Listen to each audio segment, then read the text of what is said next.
नमस्कार। राम लक्ष्मण परशुराम संवाद को हम कंटिन्यू करते हैं। बिहसी लखनु बोले मृदु बानी, बिहसी हंसकर, मृदु कोमल, बानी वाणी। लक्ष्मण जी ने हंसकर कोमल वाणी में कहा, अहो मुनीसु महाभट मानी। महाभट होता है महान योद्धा। हे मुनीश्वर, आप तो अपने आप को बहुत बड़ा योद्धा मान रहे हैं। पुनि पुनि मोहि दिखाव कुठारू, कुठारू फरसा। बार बार आप मुझे अपना फरसा दिखा रहे हैं। चाहत उड़ावन फूंक पहाड़ू, पहाड़ू पहाड़। ऐसा लग रहा है जैसे आप फूंक से पहाड़ को उड़ा देना चाहते हैं। यहाँ कुमड़ बतिया को नहीं, तो हम भी कोई कुमड़े की बतिया नहीं हैं। कुमड़ा होता है छोटा कच्चा फल, कद्दू की तरह से होता है। जे तर्जनी देख मर जाही, तर्जनी होती है अंगूठे के पास वाली अंगुली। हम भी कोई कुमड़े की बतिया नहीं हैं जिसे तर्जनी उंगली से छूते ही वह मर जाए। जब कुमड़े की जो बतिया होती है, छोटा सा फल होता है, उसको अगर तर्जनी से छू दिया जाए तो वो आगे पनपता ही नहीं, वहीं पर वो खत्म हो जाता है। देखे कुठार सरासन बाना। मैंने तो आपने जो ये फरसा, सरासन होता है धनुष, बाना बाण, आपने जो फरसा धनुष और बाण को धारण कर रखा है, इसे देखकर मैं कछु कहा सहित अभिमाना। मैंने अभिमान पूर्वक कुछ कह दिया है।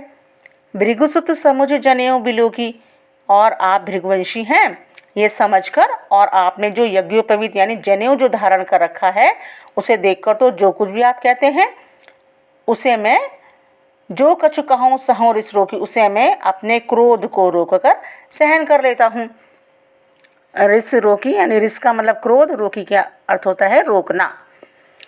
सुर महिसुर हरिजन अरुगाई।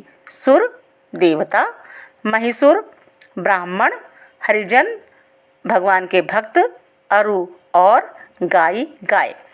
हमारे कुल इन पर न सुराई। सुराई का अर्थ होता है वीरता। कह रहे हैं लक्ष्मण जी, कह रहे हैं अपने कुल की प्रशंसा करते हुए कह रहे हैं कि हमारे कुल में ब्राह्मण, देवता, भक्त और गाय, इन पर वीरता नहीं दिखाई जाती है। बधे पापु, बधे का अर्थ होता है मारना, वध करना। अपिकीरति यानी अपयश, इनका वध करने पर पाप लगता है और इनसे हार जाने पर अपयश होता है, अपकीर्ति होती है। मारत हूँ पाप पर ये तुम्हारे, पा का अर्थ होता है पैर, और इस पर भी यदि हम आपके द्वारा मारे जाते हैं तो भी हमें आपके पैर ही पड़ना चाहिए। कोटि कुलिस सम वचन तुम्हारा।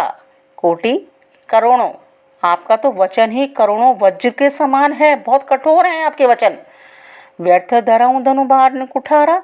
आपने तो व्यर्थ में ये धनुष बाण कुठार को धारण कर रखा है, क्योंकि आपके तो वचन ही इतने कठोर हैं। जो बिलो की अनुचित कहूँ, क्षमहु महामुनि धीर। क्षमहु क्षमा करना, धीर धैर्यवान। इसलिए लक्ष्मण जी कहते हैं कि जो ये धनुष बाणों कुठार हैं, इनको देखकर मैंने जो कुछ अनुचित कह दिया उसे हे महामुनि, है धैर्यवान, हे धैर्यशील महामुनि, क्षमा कीजिए। सुनि सरोष भृगुवंश मणि। सरोष का अर्थ होता है क्रोध सहित, भृगुवंश मणि परशुराम जी। गिरा वाणी, गंभीर का अर्थ होता है गहरी, भारी। इसलिए हे महामुनि, यह सुनकर भृगुवंश मणि परशुराम जी क्रोध के साथ गंभीर वाणी में बोले।